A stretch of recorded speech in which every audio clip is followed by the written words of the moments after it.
Hi, everyone. Welcome back to Frenemies, the podcast where growth meets reality. Today, I'm joined by Joris van Kappen. You have several times worked in-house, built, bought, and sold companies, and now have founded Accelor Hub and work as a consultant. So we somewhat work in overlapping territory in founder-led companies with an ICP positioning and go-to-market alignment. And I think you have a very distinct perspective on ICP. I'm so much looking forward to diving into in this episode. Perfect. Well, yeah, thank you for having me and thank you for the introduction. I'm really looking forward to have this discussions together and see what we can dive into. Yes. So to kick this off on ICP, where does your thinking on ICP start? ICP is a strategic filter, in my opinion. It's very often used as a demographic checklist, right? We're targeting person A, B, C, and they are in this range of revenue. They are in this geographic location, but most of the time that doesn't really bring you anywhere because that still keeps it so broad and it misses out on the main function it has, narrowing down your total addressable market into people you can actually win with repeatedly, and finding out who are the best customers for your product, and they should bring focus towards the company instead of like derailing you from all the efforts. So that's my quick take on it.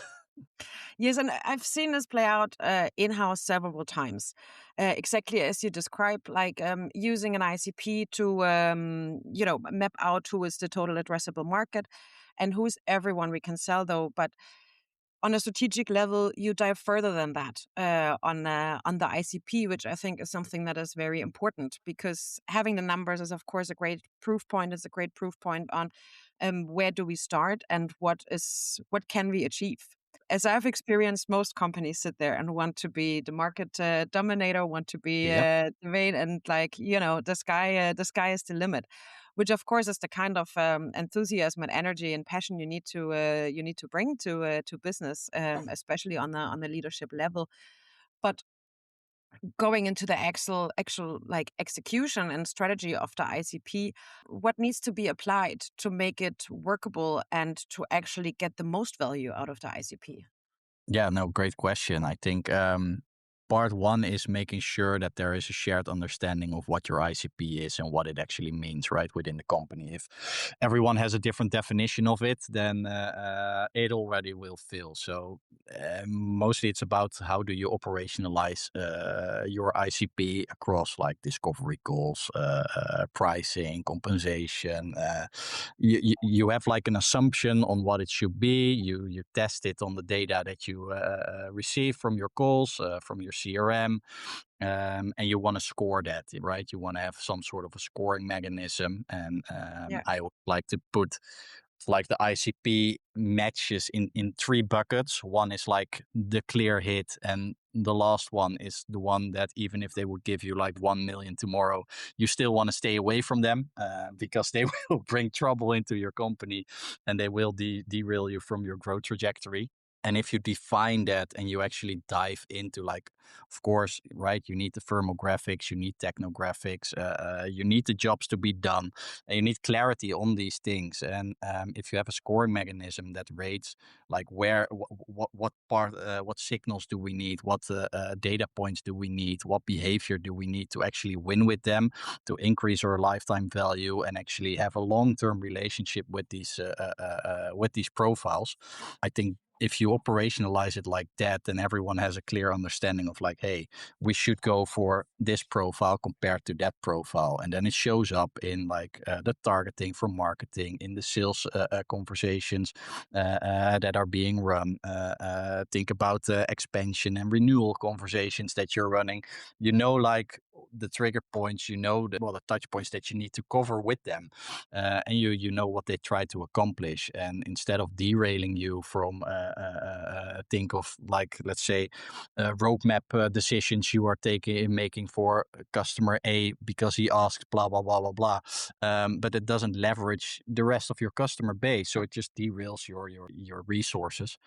So most of the time, yeah, it's the sharper the aim and the more clear you are in what bucket a specific customer could fit, the more clear you will be about how do you serve them, and well, you will win in better rates that way as well. Yeah. Definitely. You just mentioned the growth trajectory, and I think that is one point where this becomes difficult because there is a status now. So who in the ICP is focused now? Where do we have the biggest growth trajectory?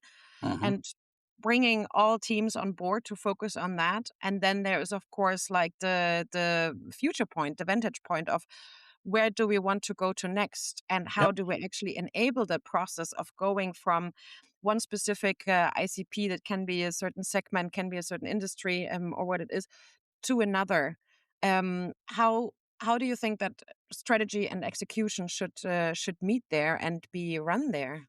Yeah. So most of the time, this is a translation part where we're talking about, right? The thing is, like, everyone is running something in the company that they have an understanding of. So most of the time, like a founder has a clear mental model about where the company needs to go. But then everyone in the company is running on some sort of like a fragmented interpretation of that, because it has never been centralized, has never been downloaded from the founder's brain, so to say. And then if Yeah. you add in like pressure from boards or a tight runway, things get even messier, right? And the board, the CEO or the founder, he will talk about, yes, this is our total addressable market and this justifies the investment. While sales will be more like, hey, the customer I'm facing is asking for this, so this is what I want to talk about. And well, you see how that will go, right? And in my opinion, it's not that people are careless about how they actually tell the story towards their person who is in front of them, but it's more about like what is the shared meaning, and how are we talking about this in like without losing our coherent voice. I mean, if you have a shared meaning, then you also understand, then you will see that companies will start to act more like a culture. You are talking about the same thing, but you could use different words instead of like using words that have different meanings, because like the underlying part is so lived within the company, and that, well, getting there, that obviously takes effort and takes a lot of internal branding and exercises as well. Like you need to repeat it, you need to show it constantly. Think about like weekly updates where you just like repeat specific parts of your messaging, and who you are for, what you are doing. And if you like implement it that way, it becomes way easier, because like if you go broader here, that's never the answer, right? That just dilutes everything. So you need to make a sharper aim, and bring that back to the people within the organization. So everyone is like living from the same source of truth, so to say. Yeah, definitely, and I think that is a big part that I have seen break in reality. So, firstly, the difference in how product Yeah. talks about the product, the company, Yeah. marketing, customer success, and sales. And a lot of times, this red thread is missing. And I think the hardest part on the ICP is actually um, creating an ICP that holds under pressure, Yeah. because especially within marketing, but also within well, across departments, but I think even more so it trickles down to customer success, marketing, sales, when targets go up, and have to be met, pressure increases, and that is often a moment where the ICP gets abandoned. Yeah. So how do you ensure with the clients that you work with that that holds? Yeah, well, that's what I just explained, right? If you have like buckets where you have very clear understanding of like, we can win with this customer, we can win with this customer, or we have to stay away from this customer profile, it becomes easier to maintain that during pressure. If you have the conversation up front that it will rain and things will get tough and the boards will demand specific outcomes, runway will get tight, especially in startups, right? We all know the cycles and we all know how it goes. Um, and then the natural reaction is always like, go faster, but going faster is not going broader. It means like going deeper. It's going sharpening the axe. And like if you miss your quota for the quarter with like 20%, it doesn't make sense to like just increase budgets or hire more people or whatever, because it shows that the system below is broken. It doesn't show that you have a clear path to accelerate and go faster. So you first want to dive in, fix those problems, and really pinpoint down on like, hey, do we actually have this segment of the ICP? Do we have that crystal clear, yes or no? And if it's a no, well, then think about it. Like, what are we missing? I mean, if a company is below, like, let's say 2-3 million revenue, the ICP probably isn't depleted. That's just not the case. It's just a case of like, how sharp are you aiming for that customer profile? So don't make it broader, right? Well, that's the natural reaction, but don't do it. Just focus down and triple down on your efforts for one market or one segment or one like ICP that you could actually win with. Go for the green bucket, so to say. So yeah, as you describe it with the buckets, I mean, again, the year goes, the quarters goes. How do you keep that ICP conversation at a consistent as a consistent level? Because I think that is a key factor of companies and teams actually sticking to it, right? Yeah, Constantly being reminded of it's these are the buckets. yeah, but it's repetition. What I said, right? You have cadences, you have weekly updates within functions, you have the monthly company updates, you have OKRs updates, stuff like that. You have all these mechanisms that you could leverage to actually repeat it back into the company. If the founder is just talking about the goals or the ICP with the investors or the board, and sales is just like internally discussing like, hey, we are able to sign this bigger logo, or we that will derail you, and that doesn't work. You have to have a shared understanding, and how that's built, that is by repeating it internally. And it sounds very simple or maybe Yeah. stupid, but it is what is creating a shared understanding and a shared goal as well, right? If you are all aiming towards that goal, then you will start to live it as well, and then it will show up, because then people will understand the conversation. Like, okay, we could go for this big logo, but that also has the side effect that we need to build these features, we need to market to that part, we need to create these emails, we need to create that. It comes with a whole lot of side effects that you don't want to bring into the company. And if you actually create the clarity around that, it becomes way easier for people to speak up and stand up and hold the line, so to say, on the ICP as well, because you need to think like a little bit further than just this quarter, right? It's the yeah, still balance it with your runway and stuff like that, but yeah, you get the point. Yes, definitely. And the next point, of course, is, when you talk about the shared understanding, who within the company should be included in shaping that shared understanding, and how do you get the buy-in from the rest, from the people executing, from the marketing managers Yeah, or the marketers setting up the campaigns, from the AEs and SDRs having the good talks and having the tough yeah, talks. How do yeah. you how do you ensure that that matches? So it always starts with I would like to call it a founder's brain download, right? You just like sit down with the founder and actually try to find out, why did you start this company in the first place? What was the thing that you wanted to solve? What is that big problem that you are trying to solve? And did you verify that in the market? Did you get the understanding of the customers that the problem that you were solving is actually a real problem, and they are coming to you for that problem, and not like a side effect that you happen to develop along the way? And then it starts with like, if that story is right, then it starts with updating the people within the company on that story, and repeating that again and repeating that again. And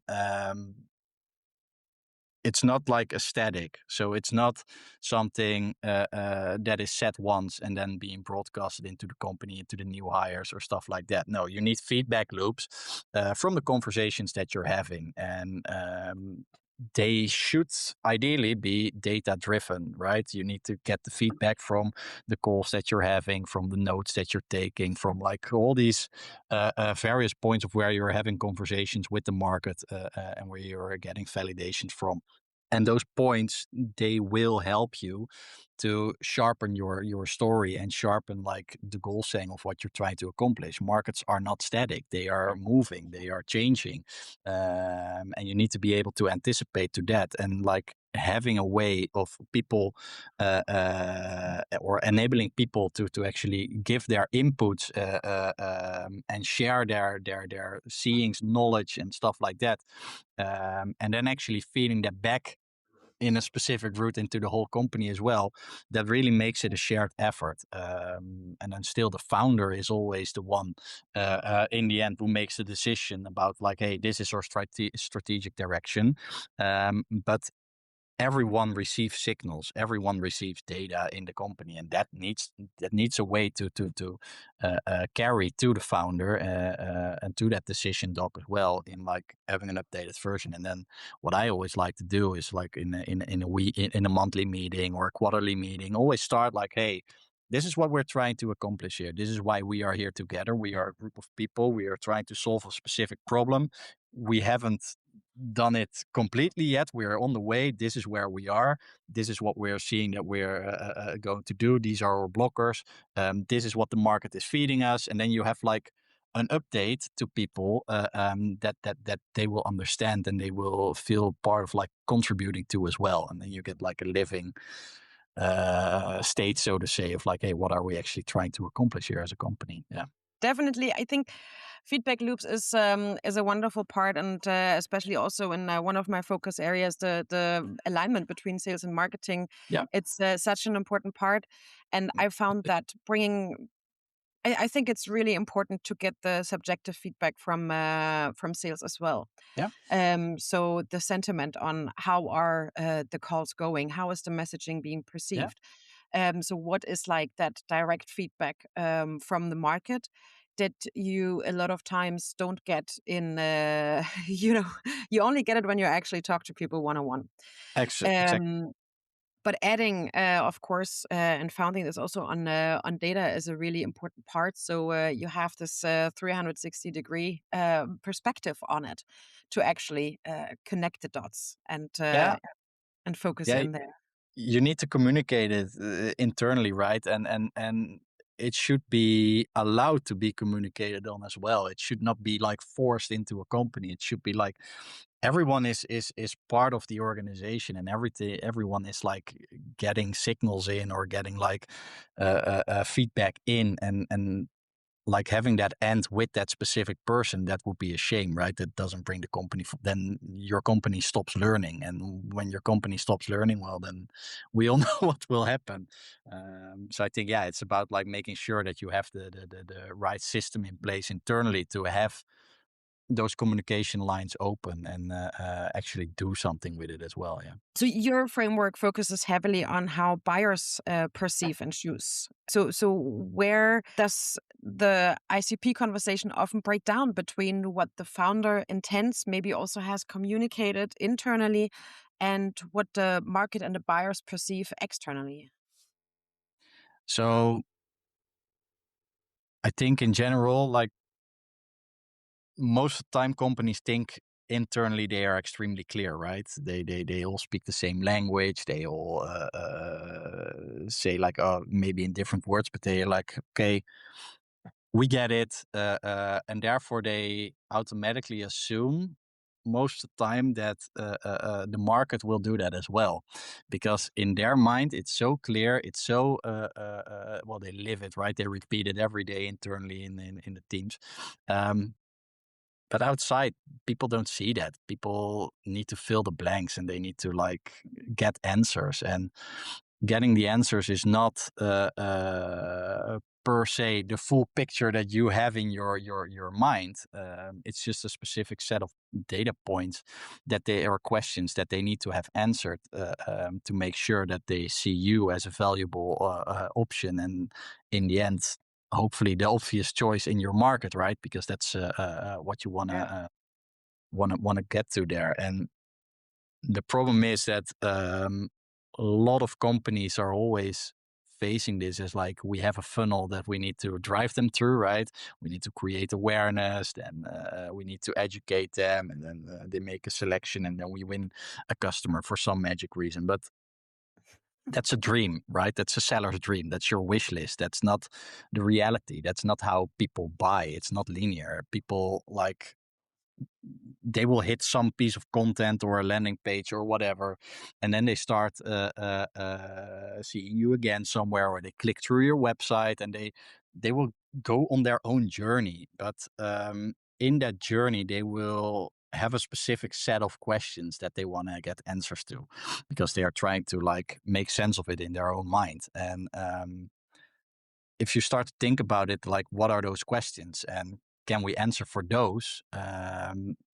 Then you start to create content in a way that's not per se bottom, middle, or bottom of funnel. It's way more like, do the people actually have the parts that they need to make sure that they see us as the most viable option for them.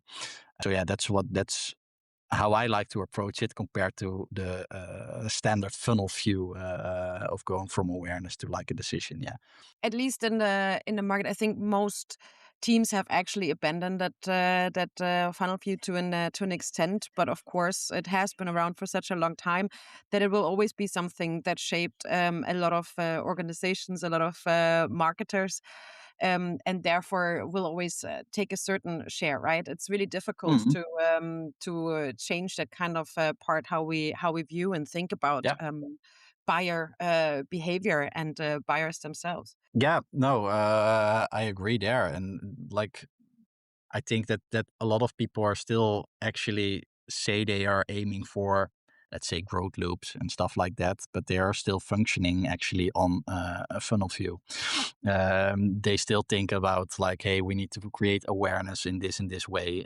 We need to hit these benchmark numbers, and then we have this conversion rate going down to that and that and that. And then if something is off, then they are like, hey, what's going on here? And obviously you need some sort of a funnel to see like, hey, do my efforts make sense? Can I justify it towards the investments that I'm making? But at the same time, it's also tricking you into well, yeah, maybe false positives and stuff like that.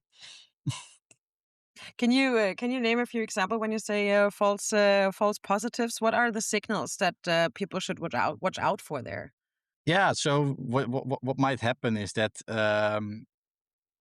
you see, let's say you have like an acquisition path, right? And it's all self-serve, and the rates look amazing. The first buy of the product is happening in conversion rates that you say like, wow, this is amazing.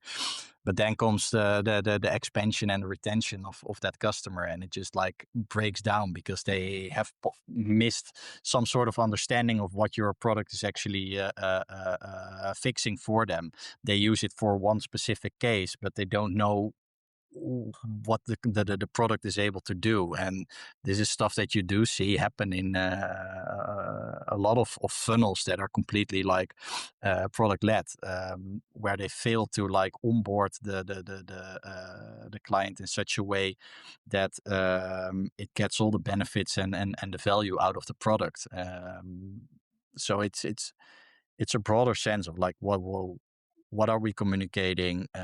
What features do we actually offer, and how does that tie to a job to be done? And what's the capability that we give you with that? And I think that's a better way to look at it than just look at a funnel view of like, hey, we've reached 1,000 people, 200 people clicked here, that many people signed up. That's of course something that you need in a model, but it doesn't tell the whole story. Yes, and I think this is where the ICP conversation is, or a decision, but is a really good starting point to actually broaden and bring in product and customer success as key levers of long-term growth and stability, and Yeah. actually gathering the really important signals that actually show what is the growth trajectory. Not right now, we close the customer, but what does that look like when it comes to recurring revenue? Yeah. and when it comes to upselling and so on and promoting the product, right? And I think the better approach would be to dive into the full customer life cycle for each product line and then see like, hey, what customer profile segment would benefit from this product line and what should benefit from this product line and blah blah blah. And then you get a more holistic view on like what the product is actually trying to do. Then marketing, sales, and customer success can all align on that life cycle as well. And then you start focusing on like, hey, the customer comes in with this, he has these set of questions that need to be answered, and every stage then comes with a different subset of questions. But it's not as linear as you might want to make it sound, because that's well, what I say, that's a wish list. That would be ideal for us as sellers to have that as an outcome, but it's just not the reality on how people buy. It just gives you like a framework to attach your work to and show productivity. But then again, like what we said, right?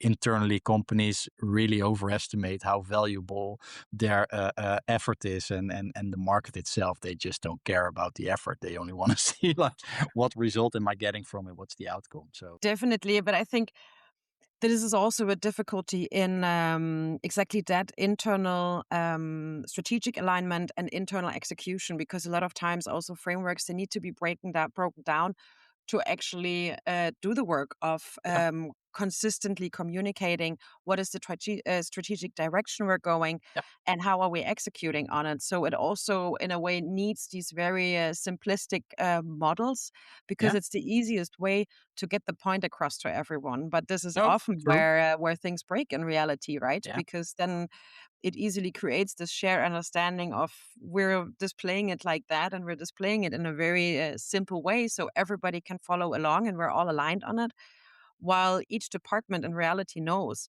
and each expert and specialist internally knows that in their reality it looks very different, and the touch points are very totally. different, the Yeah. conversations, and so on and so on. Yeah. Yeah, and that's the whole thing, right? I mean, there's always a couple of levers that you need to pull to move the business forward, and having a good insight into those, having them into dashboards, that really works. But going blind for just like a funnel or a visualization of a data set, that actually like feels very counterproductive to me always, because it's just like trying to justify something that you're doing without like it validating the actual point that you're trying to make. So that's one of the points I always try to like warn startups for as well. Don't like completely stare blind on specific visualization of data or whatever, but like keep measuring the soft layer of what's going on as well, right? You can look at your dashboards, but it will not show the soft layer of your customer who's about to churn, because all the behavior might still be like that, but in the background he might be talking to competitors, he might be doing research on other tools, and that's something your dashboard will just not show. That will show in conversations, in the type of questions they are asking, and stuff like that. So yeah, that's why I'm thinking more of like, it's more of a psychological funnel compared to like awareness, selection, and that kind of stuff. Yeah, Absolutely, and this is where it needs to collected knowledge across yeah, departments, because each department has their own expert knowledge, data insights on how the buyers behave, as customers, as buyer, as prospect, and so on. And only by collecting this, you can actually get a full overview of, at least in these instances, how behavior happens and what also the levers are to influence. Because there's yeah. so many things you can't influence, and AI has just proven to be one of the ones that is a factor that you work with and implement, but you can't influence in that way, right? Like what products get abandoned, which product usage goes down, and so on, has been the biggest change and shift we've seen lately.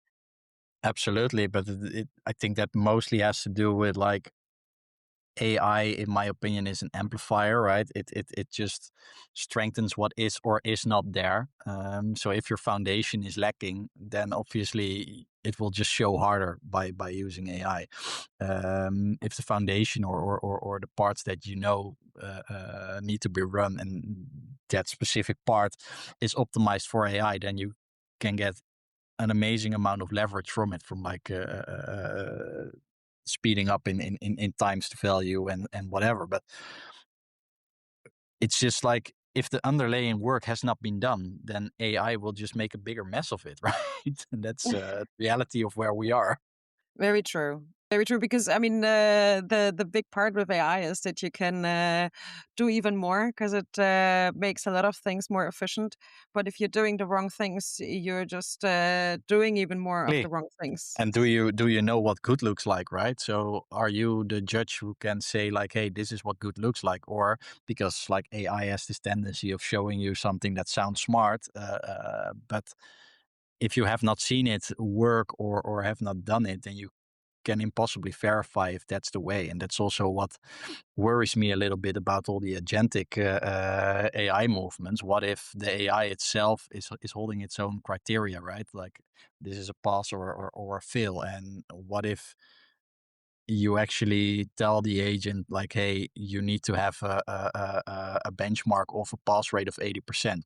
How will that AI then start to behave in order to hit that 80%? Will he change the rules? And because we know it will, right? So the quality will just decrease. So you need like a human touch point there, an interpretation there of someone who actually understands what it is. So the foundation still needs to be strong, and yeah, otherwise the AI will just like set you back more than it will leverage you, in my opinion. Yeah.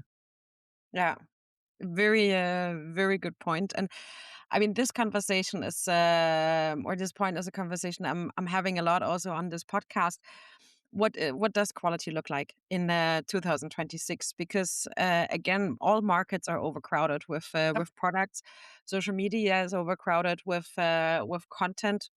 So there's in everything lots of different things competing, and quality becomes more and more important. The same does brand and trust.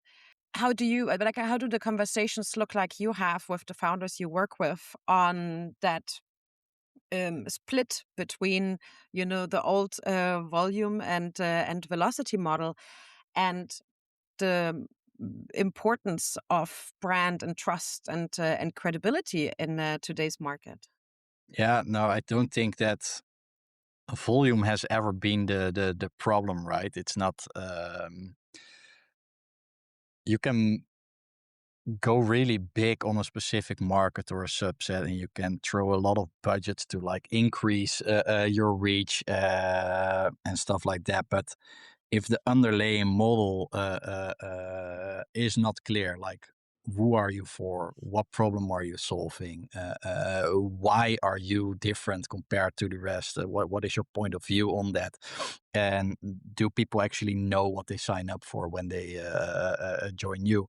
If those elements are not in place, then volume will still not fix it. You will just like burn more money. You can like increase the amount of people working on it, but it will not fix a leaky bucket, so to say.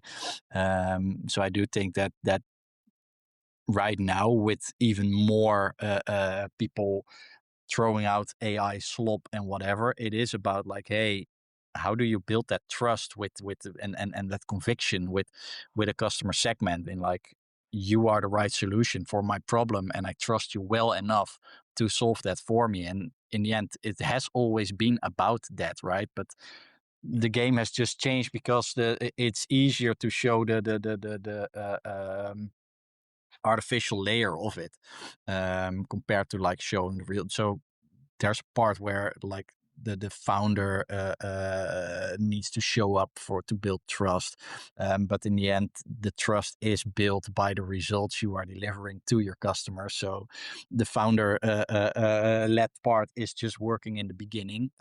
It opens the conversations easier because we tend to like trust people more than instantiations and stuff like that. But it's the starting point. And then once you have your loop going there and you actually show your wins that you are having with your customers and you build trust through these results and you show like how you actually solve these problems for them, that creates recognition, that creates the trust, that creates like the part that you say like, hey, I've seen this so many times now. These guys have the right approach to that, and now I trust them. That's how you actually build the brand, how you build the trust, compared to just like throw volume at it, because that's hardly ever the best choice.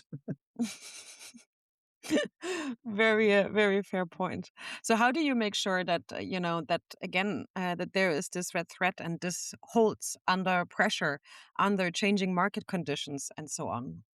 Yeah, well, the changing market conditions is especially interesting, right? Because how fast are you to adapt to those changes? Do you have the feedback loops? Do you get the signals? Do you get like the sentiments from the market? Yes or no? And how fast are you able to implement those into the company? That's always a hard question, and I think you should dedicate some time to it every month to see like, hey, this is our assumption. Are we still on track? What are the changes that we're seeing, and how are we planning towards that? You'll be amazed about how little companies actually do this. They all have like some part somewhere in their head. Maybe person A from sales and person C from marketing both get signals, but they don't get communicated through.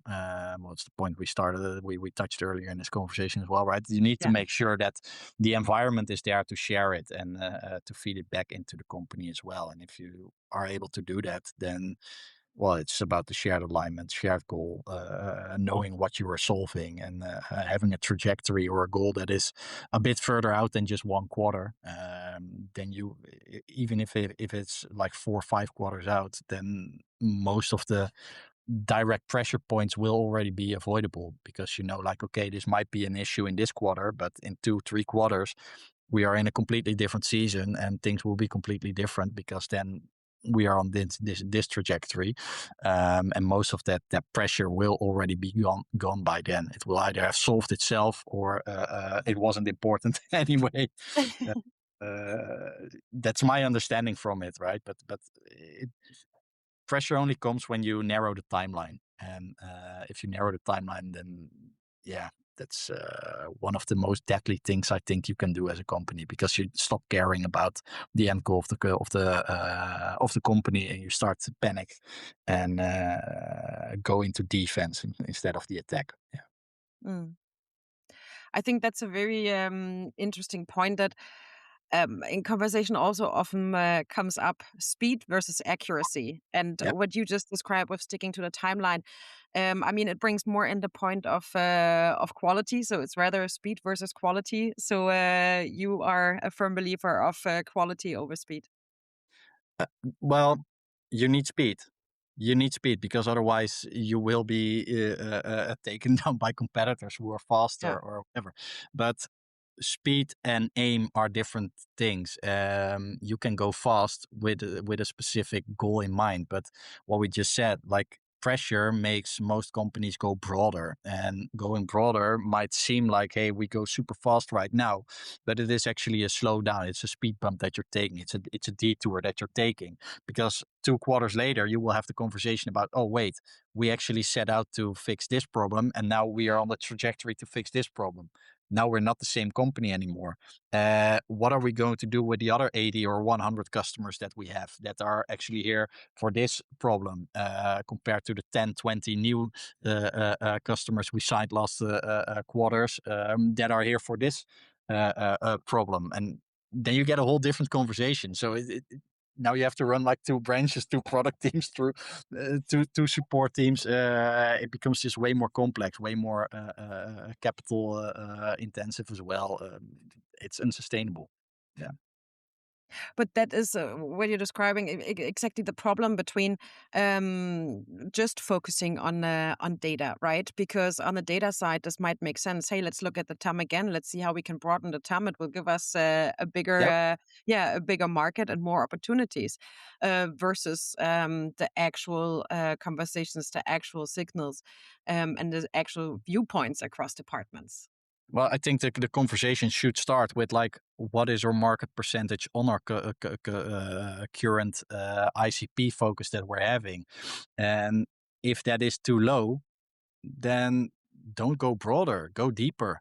If it is hitting like a plateau because you have depleted that complete segment, or you're serving everything, you're a market leader in that segment, then you can say like, hey, what is the next logical step with similar use cases to compare to what we're already having, so we don't have to like completely rebuild a product or build new product features and blah blah blah, but how can we leverage the things that we are already having to a use case for a different segment.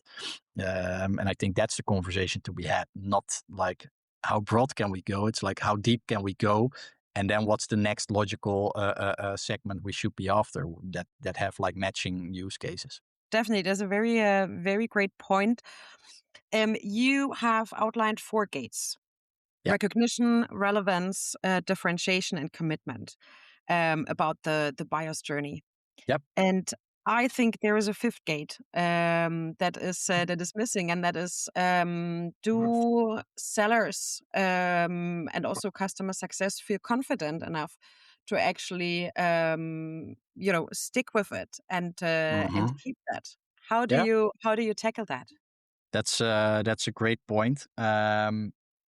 And I think that actually also has to run down into like, hey, the commitment is mutual. Commitment is never just a part of like the customer side. It's also from the seller side. It's something you're offering, and even though you have to convince the customer that he gives a commitment to you, you also have to commit to him, because you make him a promise that you will deliver something, and that promise needs to be fulfilled.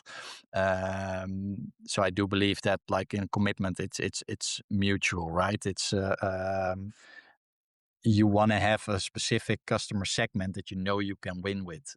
Otherwise, the commitment is worthless, because it will derail you. Well, it's exactly what we have been circling around in this whole conversation. Yes. But And because it is so relevant and it yeah, happens no, so exactly. often, and I assume we both have seen it play out. So Yeah. No, it's never just about the acquisition of the customer, right? It's all like the most growth will always happen in the retention and the expansion of an account. It's never the yeah. new logos. It's always like, how long are they staying, and how can we expand with them? How can we win with them in the future?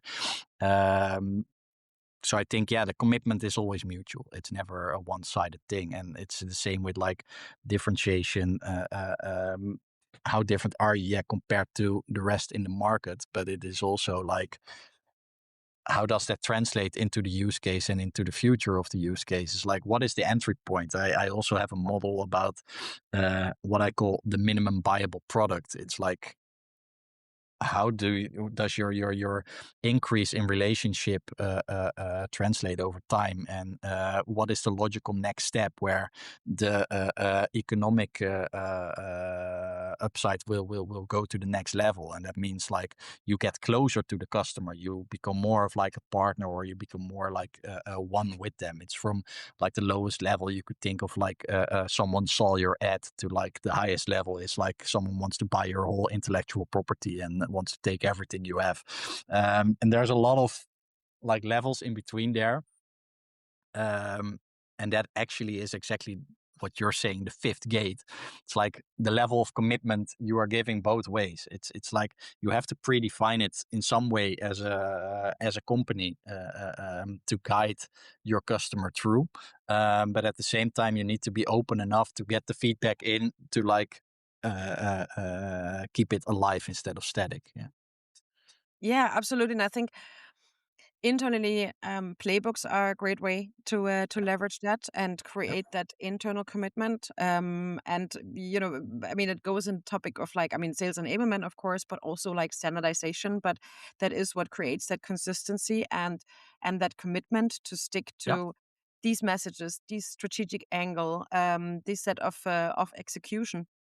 And on an external level, yeah, I mean, mutual plans, right? With customers and growth plans and so on, to actually keep that commitment. Yeah. I always like to say, like, it's not about winning customers, but it is about winning with your customers, because like you need to make them succeed in order to succeed yourself, right? So it's about thinking through their journey. It's about thinking through what they are trying to accomplish and how you can help in that part. You're never the only solution to their problem. They will have more Yeah, vendors, they will have more suppliers and whatever, but it's about how can you do your job to make their lives easier, and that's how you win together, right? Building that relationship, making sure you do what you say you are going to do, and deliver up on it. Yeah. absolutely. In the introduction, I already mentioned you've built, bought, and sold companies, and now with Accelerator Hub, you work as a consultant. What does that experience you have from your in-house work give you in your consultant work that other people don't have? So the thing is, what I notice is I've seen it play out many times. Like you grow your company, you hit specific milestones, Mhm. you raise funds, you sign a specific amount of customers, you hire the first people. That always comes with like, how do we operationalize this? How do we actually start doing this? And the thing Yeah. that hurts me most is that within startups we are still not completely able to share the knowledge on how it's done to like the next generation of founders. Um, I feel that a lot of startups are reinventing the wheel. Well, it has already been done, right? Mm. We know what is expected when you raise your first capital. You know you need to start reporting to your investors. You know you need to hit specific parts. Same with like going for your first hires. You know what profile, once you've done it, you know what kind of profiles to go for instead of like hiring a complete function at once, because you don't have the economic means to do so. And also, it doesn't work to hire an army of interns, because we also know that the quality of what needs to be delivered is just not being met there. So Mm. it's about these growth plateaus that they are hitting, and how do you actually navigate those, and how do you get to like your next growth level. And I think you have to experience it before you actually know how it is solved. And then I think that's the main thing we are trying to accomplish as well, like stop the reinvention of the wheel, but giving the companies actually the insights and the experience, without the cost base of hiring a full senior team, and having the dependency of like we are way more in-house compared to standard consultants. We're not just like strategy, deck delivery. We really give you like the commercial function. We install it in your company, Mhm. and we try to aim between 6 to 12 months to be out of your company and have like you run it by yourself. But we help you with like hiring people, setting the direction, setting the cadences, the operating system, positioning, pricing, packaging, like all the things we need to run through to make your commercial function work. We will dive into that, and I think that's the big differentiator compared to like either going for an agency that focuses on execution, hiring a full team internally, which takes a lot of ramp up time, a lot of capital, or a consultant, which is like strategy heavy but execution poor.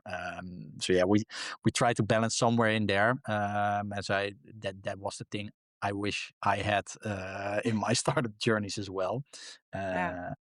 because I think it's very valuable, and it actually, if you manage to operationalize this in a scalable way, then we can really have a big hit on capital allocation as well. I mean, Mm. startup failure rate is still high, but we also know that startups that are going through specific accelerator programs or intensive coaching programs have a way higher success rate. And I think that knowledge needs to be like more accessible towards the startups. And you might say AI can be a big leverage there, but then still, what's the quality control there? How Yeah. is AI going to make you avoid a mishire or stuff like that? Yeah. So yeah, still human interaction there. Yeah. Absolutely. I mean, yeah. That's what it is, and that's what we all need currently. And I mean, this is why the focus is so much on brand and trust, because Yeah, that is also at the end stands for human connection, for yeah, in a way values and connection over data and facts. yeah. Because data and facts we all can get plenty of in all dashboards, but that connection is what you can't artificially create. Yeah, no, it's always the connection between there, and it's never just data, right? I mean, if you think about it, most companies will say like, okay, we're at 1 million now, and we need to go to 4 million. They will just look at like, oh, what did we do to get to 1 million? Let's do that times four, and Hmm. we will hit that. That it's never the case. Like that never works, right? It's always more challenging than that.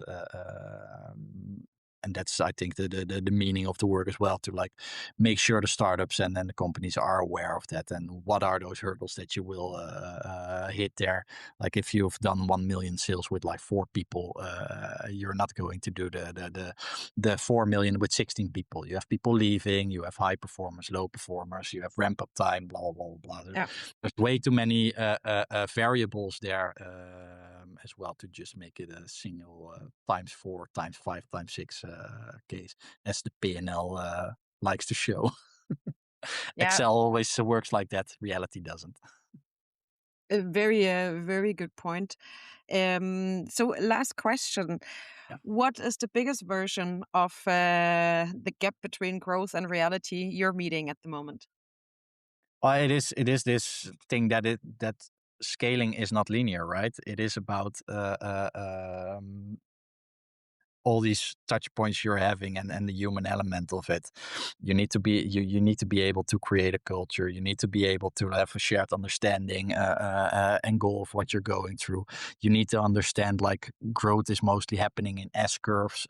So yeah, it takes slow Yeah. to start, and you accelerate, then you will hit a plateau. Um, that freaks out a lot of people when they hit the plateau for the first time, because they're like, what's happening? The things we were doing are not working anymore. But it's actually just a natural cause and effect, and it's actually a good sign. It just shows that you need to like prepare for the next stage, and you need to focus on those parts. But if you have not seen it, then you will like be scared from it. It will scare you because things get tighter. They get more urgent, and you need to think fast in order to go for the next level of growth. And that's the biggest gap, right? In an Excel sheet, everything is possible when you do times four, but in reality, it's never the case. So that's the biggest gap. That will always be like that. It's the founder will always try to sell a specific story to the investors with a specific target on the return on investment. That needs to be made, and that needs to be operationalized into a story that is doable as well. It needs to be a solid plan. It should not be a times four, a times six, a times eight. No, it needs to be built in reality.